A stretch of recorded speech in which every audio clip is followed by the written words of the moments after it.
We begin? Yeah. Okay. Hello, everyone, and this is Zhen Chen, and a postdoc from Dr. Qingyu Chen's team. And currently, I'm working on the medical image analysis and also the multimodality large language model for the foundation model. It's a great honor for me to present my research before I joined Yale. And the topic is about advancing the surgical information with the large language model and the multimodal understanding. And I will express my great thanks to my collaborators and students. And here is the outline of this talk. And firstly, we will have an introduction about the basics of the surgery. And then I will introduce our solution for AI for the surgery. It's called the Surgery Copilot. It mainly has two parts. The first one is about the intention understanding, and the second one is about the vision understanding. And after we set up this framework, I will introduce two agentic application of our system. And the first one is about the embodied AI for the ultrasound scanning. And the second one is about the multi-agent framework for the operating room workflows. And finally, we will draw a conclusion for this talk. Okay, so let's have a look at the basics of the surgery. First, the surgery is actually the branch of the medicine, and it can deal with the physical manipulation of human body, and can be used to diagnose, to prevent or cure some disease.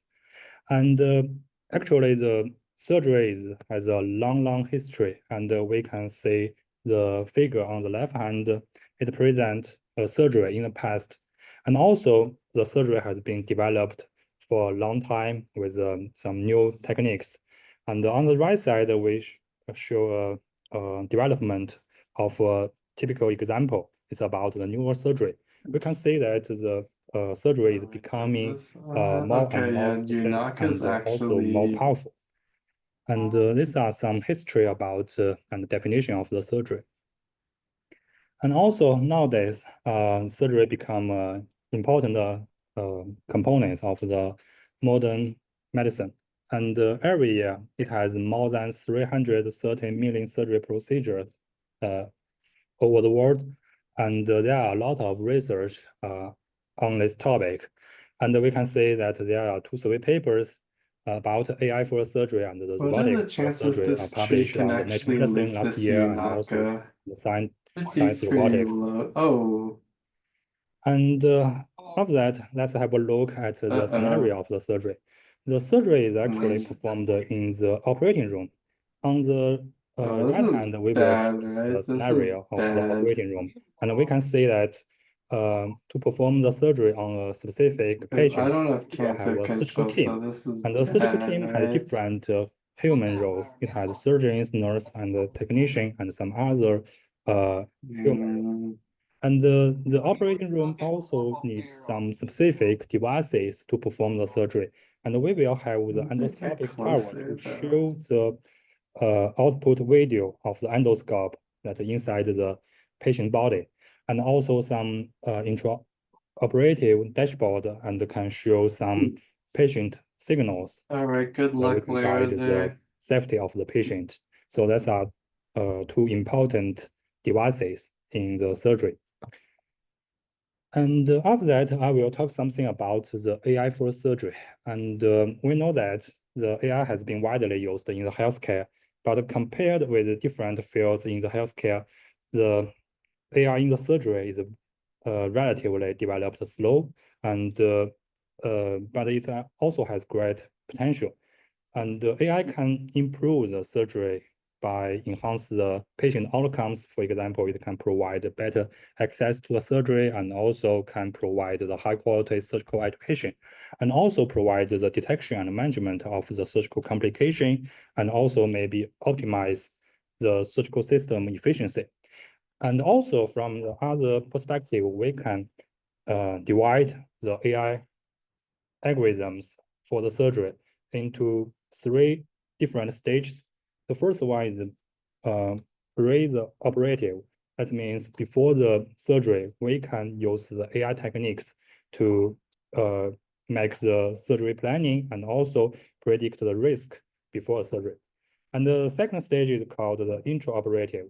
And we can use the AI technique to provide the real-time decision support and also provide the surgery navigation to tell, for example, we can tell the distance between the surgical instruments and our operated targets. And the third part is about the post-operative, and the AI techniques can be used after the surgery. And we can use the AI algorithm to monitor the recovery of the patient and also to predict some potential complication. So the AI can be used in different aspects of the surgery. So these are some basics about the surgery. After that, I will introduce our system. It's called the Surgery Copilot. Okay, AI is the motivation of our research. We know that there are a lot of AI algorithms developed for the surgical scenarios. And actually, they are developed for example, they are developed based on the deep learning techniques and are developed for a single specific task or single specific scenario. For example, we can see some typical examples here.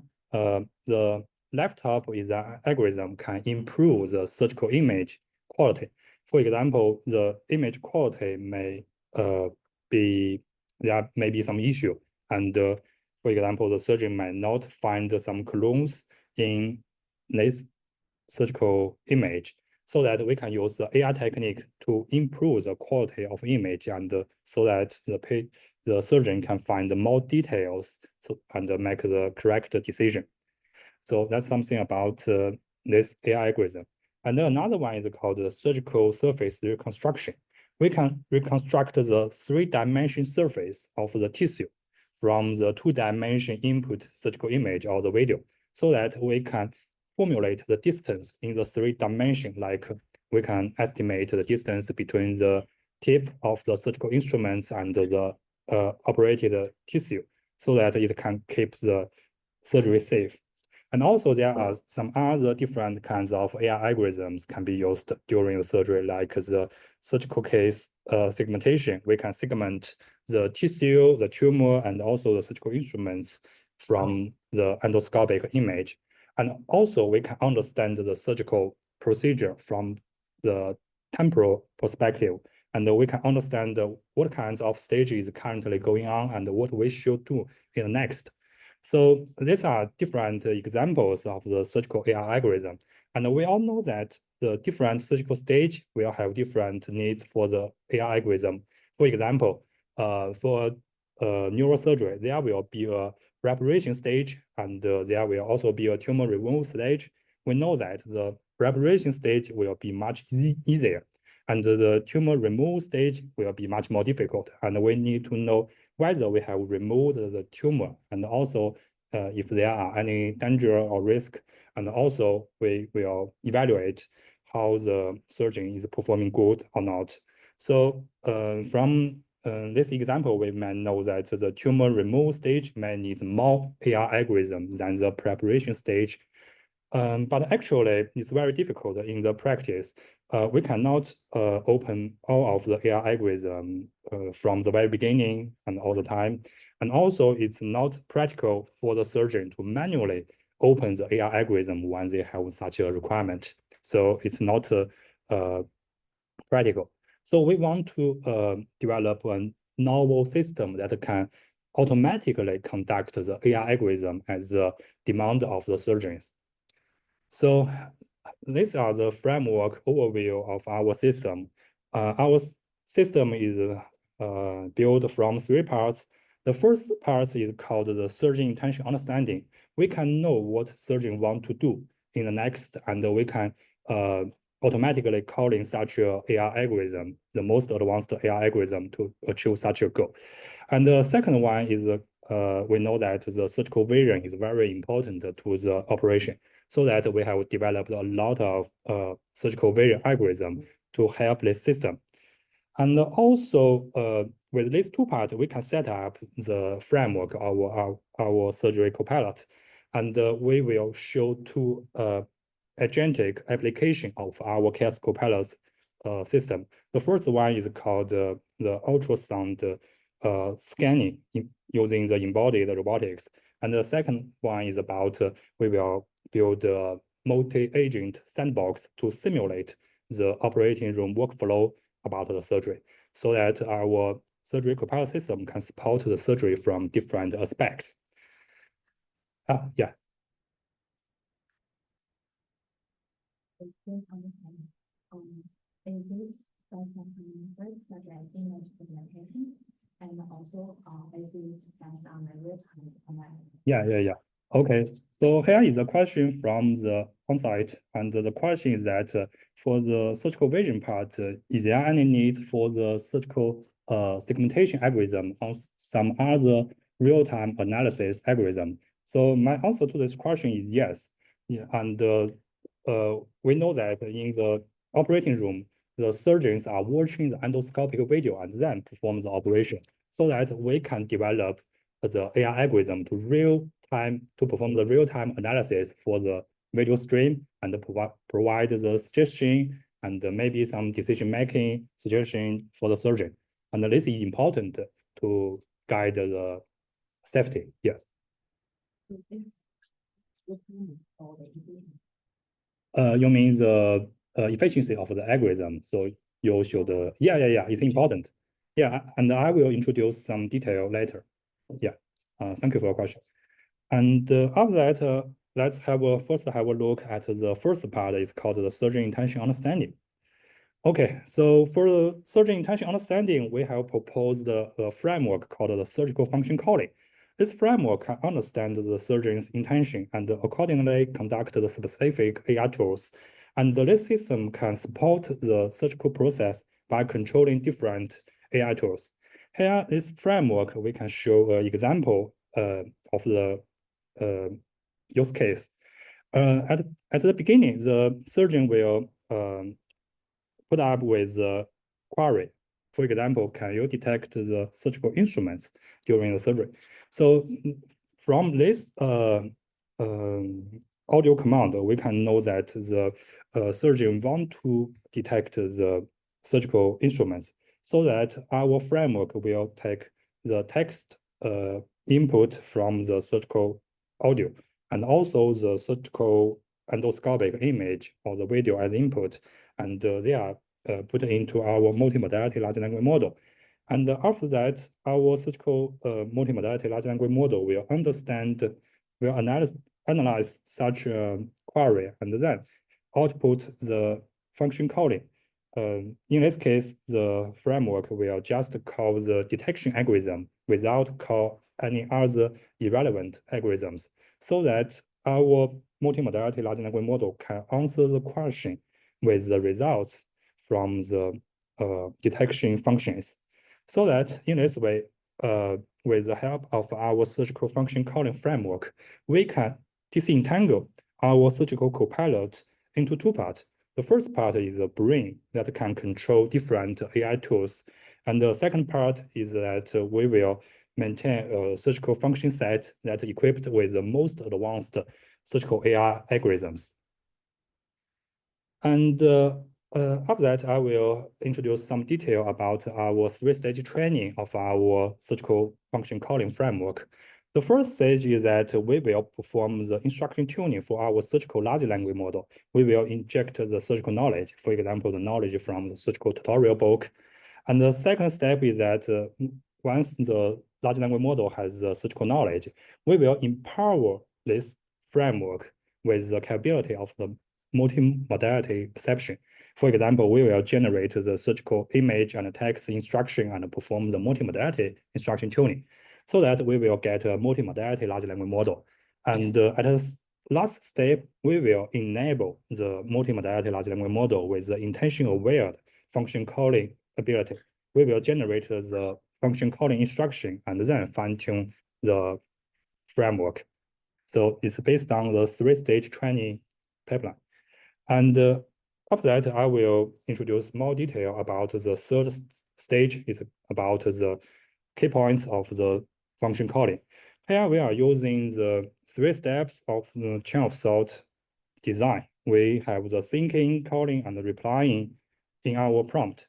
First, we will let our model to think about whether there is a need to call surgical AI function to think about whether we need to call or not call. And after that, we will let the model to return the prediction. For example, if we need to call an AI algorithm, we will let the model to output the surgical function API name and also its parameters. For example, we can see here we will use the detection algorithm, and also we want to detect the navigation prop. So that information is enough for us to conduct the algorithm. And after that, when we conduct such an algorithm and get the output of the algorithm, we will come back to the question from the surgeon and then answer the question with the results from such a AI algorithm and generate a high quality information. For example, we can get to know there is a surgical instrument at this location. Okay, here we will show two examples of the usage in practice. The first case is on the left hand. We will see that the surgeon is asked a question about the surgical image. The question is, can you describe the image?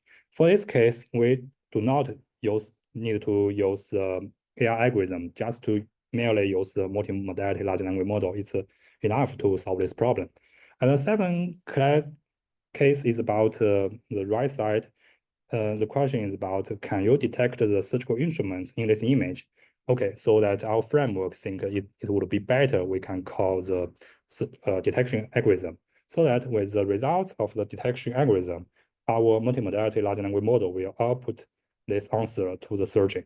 And also we can perform the multi-round conversation, and the surgeon can further ask question about this case. For example, can you segment it? So that our framework will know that we need to call the segmentation algorithm and then perform the segmentation and return the results.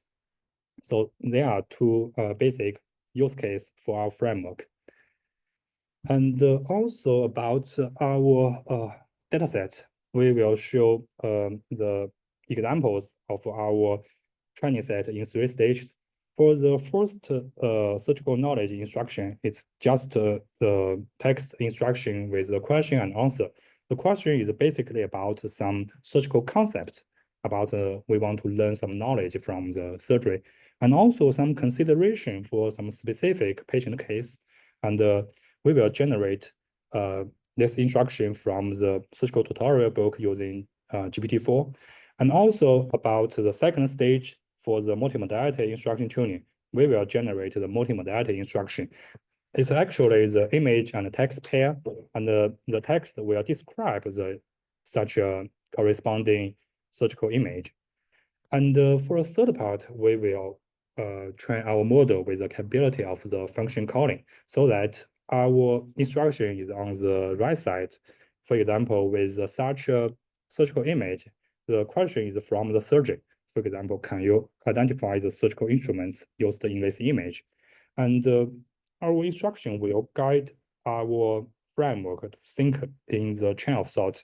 The first is about you should think about whether we should call a function for this case. And the second step is that if so, we will call a specific API and just output the API name and its parameter, so that it's enough to conduct the function. And we will get the output of this detection model, just to get the category and also the location of such instruments. With this result, we will come back to the question and finally generate the answer for this query. So that's the 3-step pipeline for our framework training. Okay, finally, we will just present some results. We compare our framework with state-of-the-art multimodality large language model from these different aspects. The first one is called the successful rate, about the calling part. For example, we will evaluate whether we are calling the correct API with both the name and the parameter. And if not, it will be a mistake. So it's quite similar to the accuracy. Also, we will also evaluate the quality of the replying part. Just we will use the keyword hit rate between our prediction and the ground truth text. So we will make sure that they are evidence-based similar. And also we will show the detection performance and segmentation performance with a state-of-art algorithm.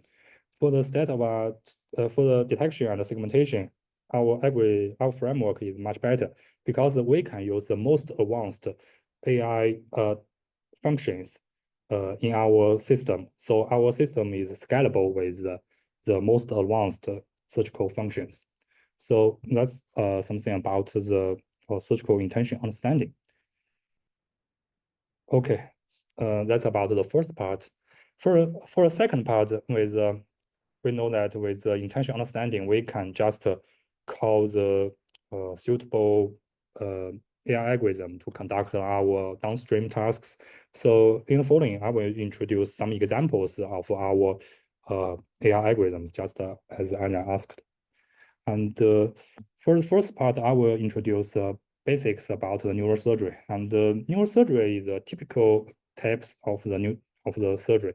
And we can see that on the left hand, in the neurosurgery, we will use the endoscope. And on the tip of the endoscope, there is a camera. And the surgeons are watching the camera video in real time on the screen and then perform the operation. So that we believe that the AI algorithm with the visual understanding is important to assist the surgeon and to help the surgery. So that's our motivation. And for the first surgical AI algorithm, I want to introduce this work. It's published on the MICAI 2023. And this paper just used to describe the IMPT surgical video and describe what is going on and what's the operation of the surgeon doing in the endoscopic video. For example, in this case, in the input video, there is a cutting forceps that move, removing the bones. And actually, this task is just learn a mapping from the visual modality to the text modality. And we know that in these two modalities, there may be the semantic gap in these two modalities. And we are just extract the surgical concept and try to align them in these two modalities.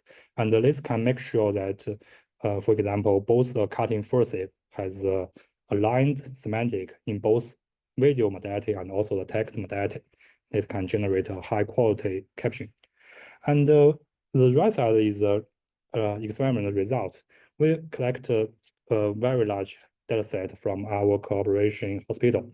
And we just show the concept distribution of this data set. We divide the data set into three components. The first one is about the surgical instruments. And we can see that we mainly use the suction tube, maybe the other instruments in the neurosurgery. And also the operative target, we may process on the blood, on the tissue, or maybe the tumor. And also the surgical action, it's actually the interaction between the surgical instruments and the targets. And finally, we will compare our generated description between our algorithm and the state-of-art algorithm.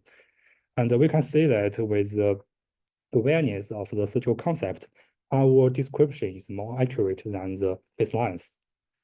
So that's something about the first function tools.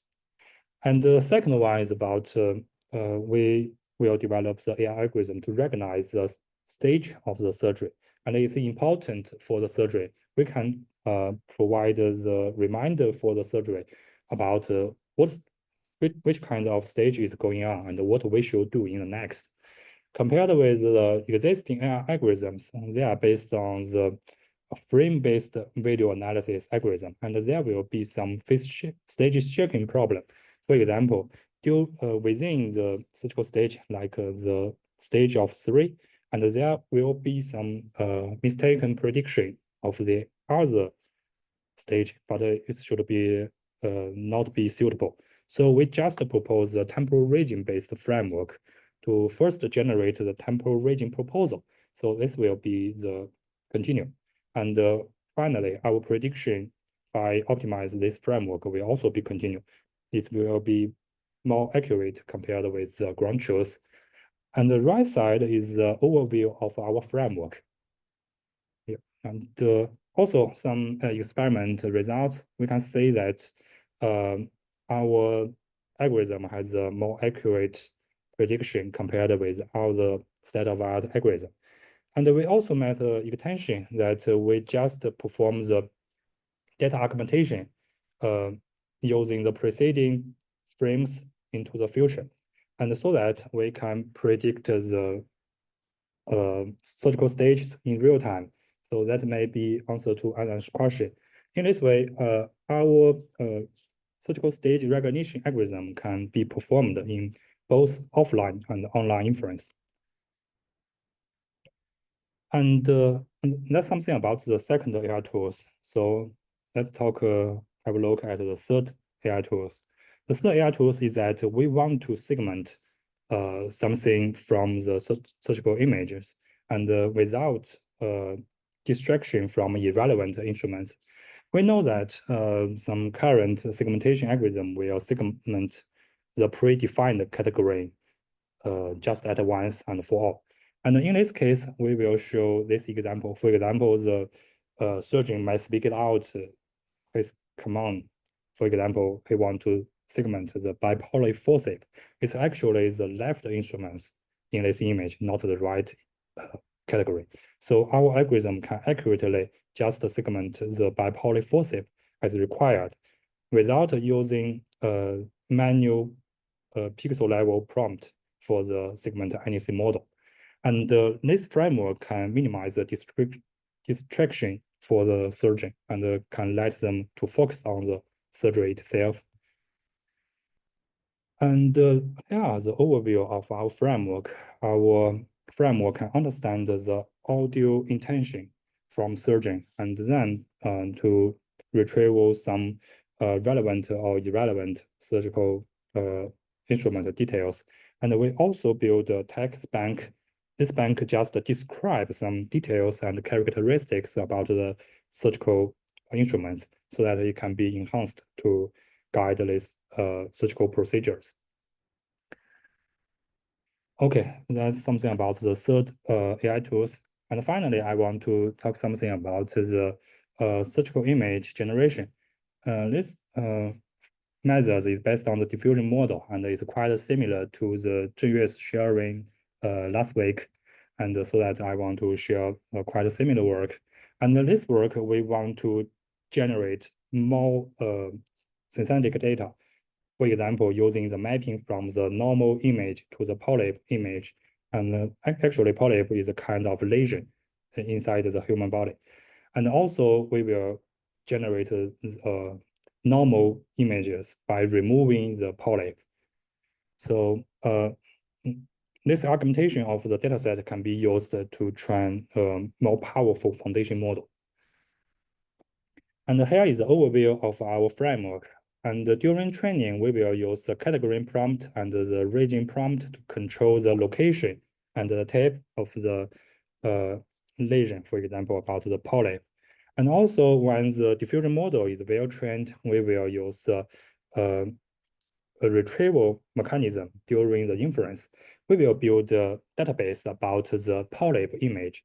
The database will have collected a lot of polyp so that during the inference, we can retrieve a similar polyp candidate from such a database, and it can provide the image details so that we can generate the realistic polyp. So that's some basic idea of our framework. And here we will show the results. We firstly compare the image quality of our image generation framework and other image generation diffusion models. For example, we can see that from the image quality metrics, we can see that our method can generate a more realistic image. And also, we test our algorithm by generating more images on the downstream detection task to detect the location and the category of the polyp. And we can see that with the data from our algorithm, the detection task can achieve much higher performance than other image generation framework. And the right figure, I will show some case about the generated polyp. The bottom row is about the ground truth. We can see here is the polyp, and here is the polyp, and also here is a large polyp. we can say that compared with the ground truth, our algorithm can generate the most realistic polyp in the specific region. And in other algorithm, we can say that maybe the color or maybe the shape is not so real. So that's something about the circle AI algorithm. And here is a question. Yeah. What's the objective to generate this vision, images, and how to evaluate the quality of these images? Okay. Actually, I think our framework is based on the diffusion framework. So we will input the noisy map and then optimize maybe the MSE loss until the output map is similar to the target image. So we will use the distance loss function between the reference image and our output noisy map until they are quite similar.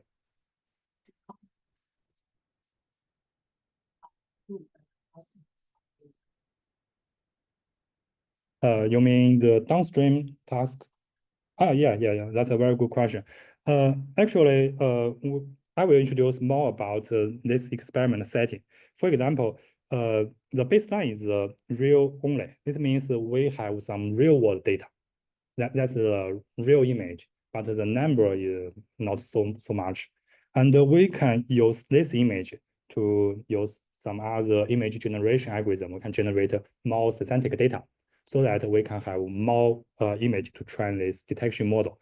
And we use different image generation algorithm, for example, the BLD, the polyp DDPM, and also our polyp gene, so that we will generate the same number of the synthetic data.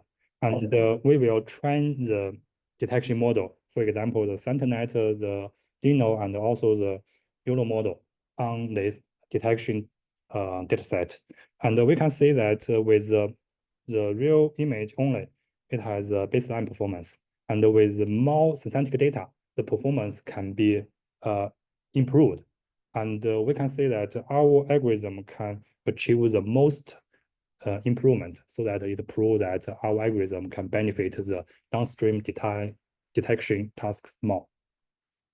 Yeah, thank you for your question.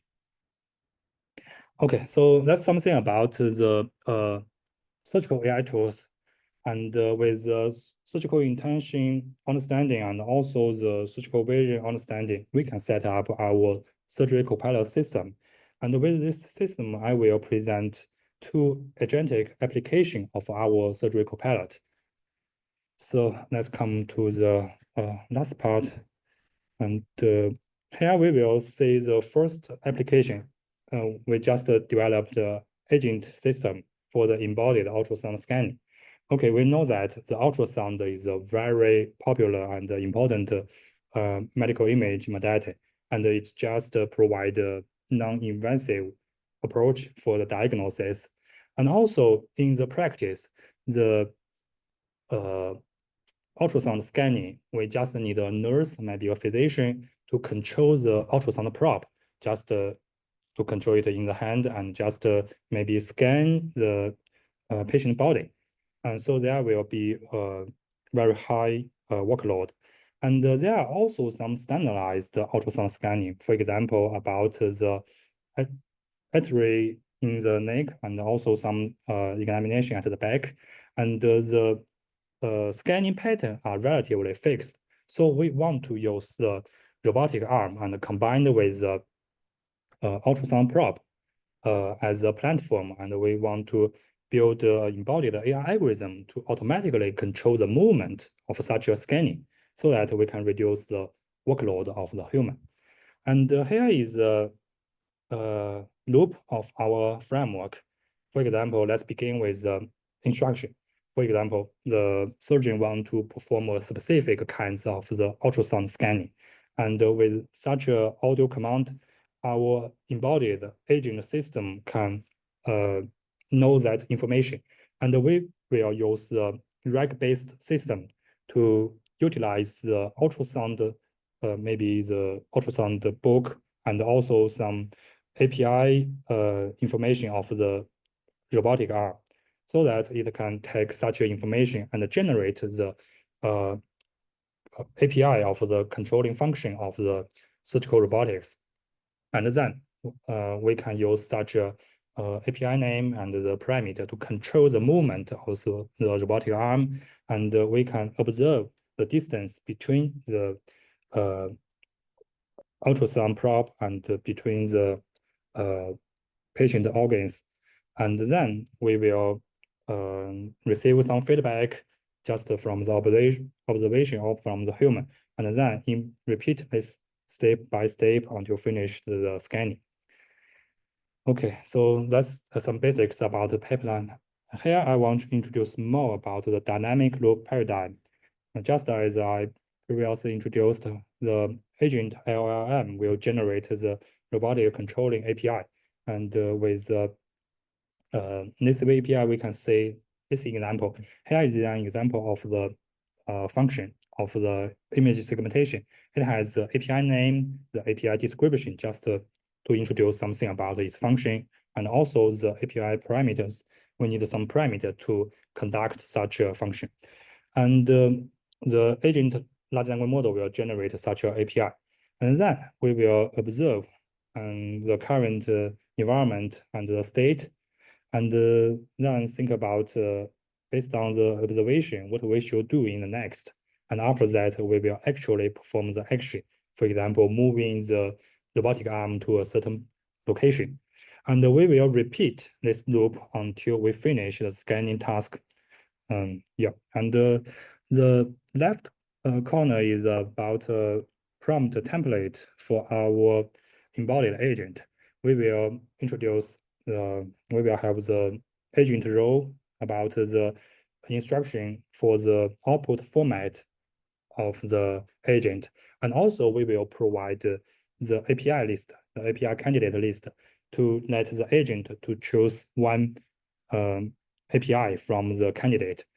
That's a way to avoid the hallucination. And also, I will show some experimental results. And our system can be used in 3 types of the ultrasound scanning. And we test the performance with different kinds of the large language model. And here we will show 2 bad cases in our experiment. The first bad case is that our system may generate the wrong API name or the wrong parameter, so that the function calling may be not performed successfully. And also there may be some hallucination. For example, the large language model. We are just use the large language model 1 year ago, and there may be some hallucination, and the large language model may refuse to conduct such an operation. So that's something about the mistake in our experiment. Okay, here we will show a demo about this system. This system is performing X-ray ultrasound scanning about the human neck. And with this audio instruction, the system can understand the intention of human. And our agent can control the movement of the robotic arm and to move the ultrasound probe to a suitable position. And we also have different functions. For example, we can have the percept of the force, and also the segmentation algorithm, and also the human skeleton recognition algorithm to help this process. And yeah, just finished. So it's just a simple demo about our system to perform the automatic ultrasound scanning. And that's something about the first application. And finally, let's come to the second application of agent. It's about the multi-agent framework. We know that multi-agent framework is a very hot topic recently, and it can simulate the human behavior in the virtual environment. And here I want to mention 2 famous research here about the multi-agent. The first one is called the Small Valley. It's from the Stanford. It's very famous, and just have about 25 human role agent, and it can have the conversation, can simulate what happened in the day of each agent. And the second paper is just released a few days ago, and it's about we can use the agent to perform the research instead of the human expert. And from this research, we can know that the multi-agent system can perform the simulation, and we can speed up the process with some feedback, maybe from the virtual environment or from the human. And with this pipeline, we can also optimize the agent proxy in such a simulation environment. And this optimized agent can be used in the real life. And also, here are our motivation. We just build a multi-agent sandbox framework to simulate what is happening in the operating room. And we want to reduce the cognitive burden of the surgeon and provide the decision-making support. And we know that during surgery, the surgeons are very busy and they have two hands, and at most time, the two hands are very busy. For example, the left hand may be operated with the endoscope, and the right hand may be operated with a specific surgical instruments, like maybe the bipolar forceps. And in this case, it's such an emergency, and the surgeon has no time to think about the safety and what he should do in the next. So we just build up a sandbox and define some surgical roles. And each surgical role is empowered by the large language model. And it has a specific role definition and also some specialized knowledge bank. For example, about the surgeon, we just prepared some rec bank with the surgical tutorial book. And for the nurse, we will write some description about the surgical instruments maybe used in the surgery. So the nurse will be an expert of the surgical instruments. And besides the human roles in our sandbox, and we also develop a novel agent called Copilot to guide the surgical workflow, so that in this pipeline of the surgery, from the preoperative to the intraoperative and the postoperative, our Copilot agent can help the conversation between the different human agent, and can guide and to remind what they should do the next, and can provide some decision to provide as a reference. So that's some basic idea of our framework. And next, I will introduce more detail about the implementation. And we just collected about more than 100 surgical records from our collaboration hospital. And we have the radiology reports and the real-world surgical records.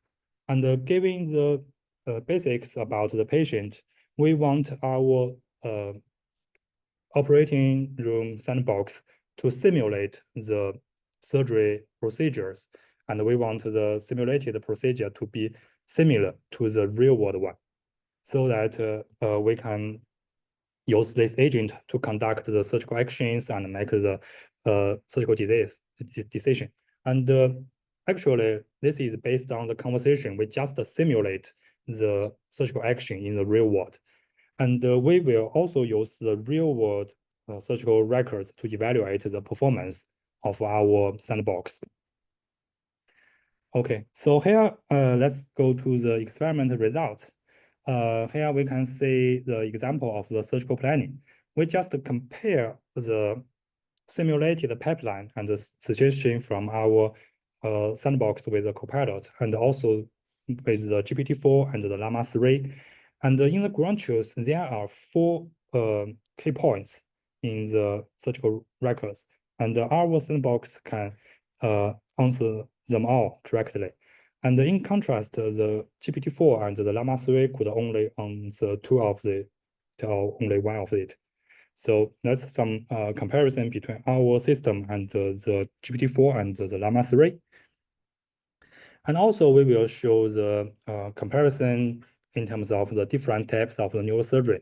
And we can see that in different types of neurosurgery, our algorithm is almost always based among the GPT-4 and the Llama 3.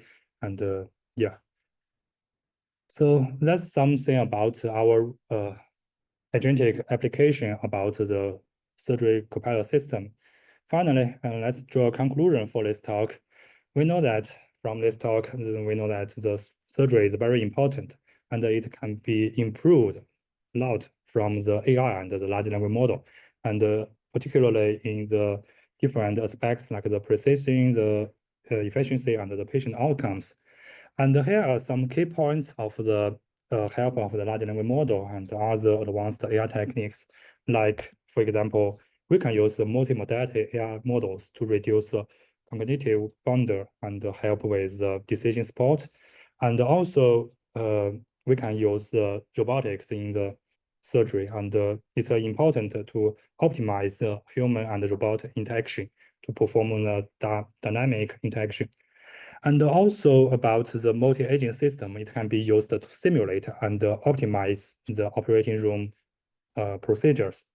And in the future, we can we can have a better combination of the AI and the robotics, and also the capability of the multimodality understanding. And it has a great potential to improve the surgical practice. So that's all for my talk today. And please feel free to ask any questions. Thank you.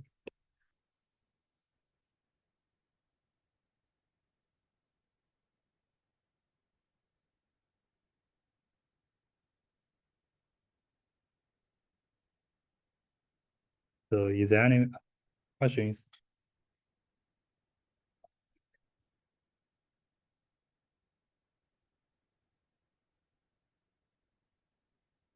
Okay, here is the question.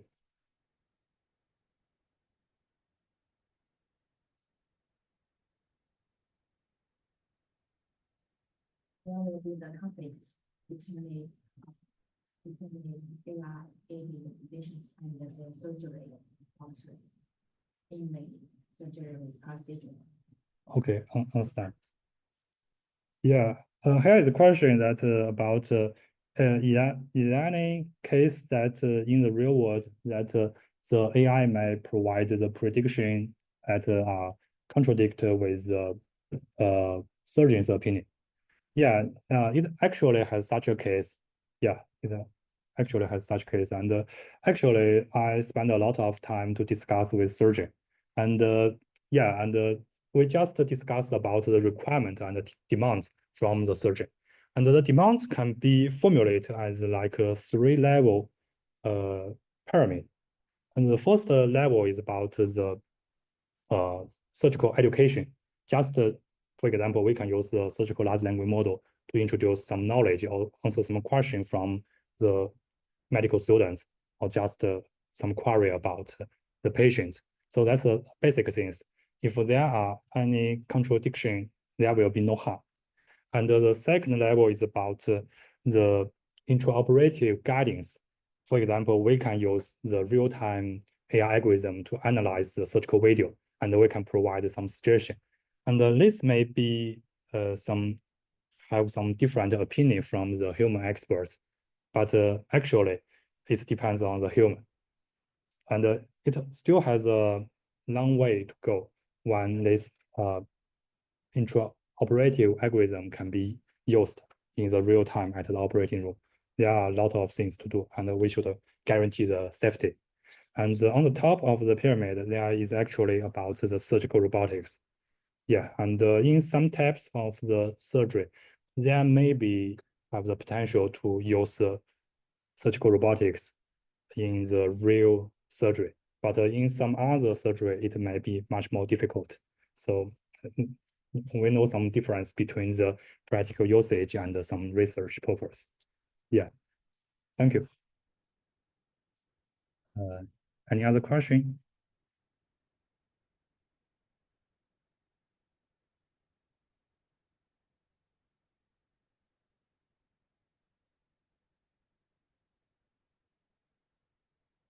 Okay.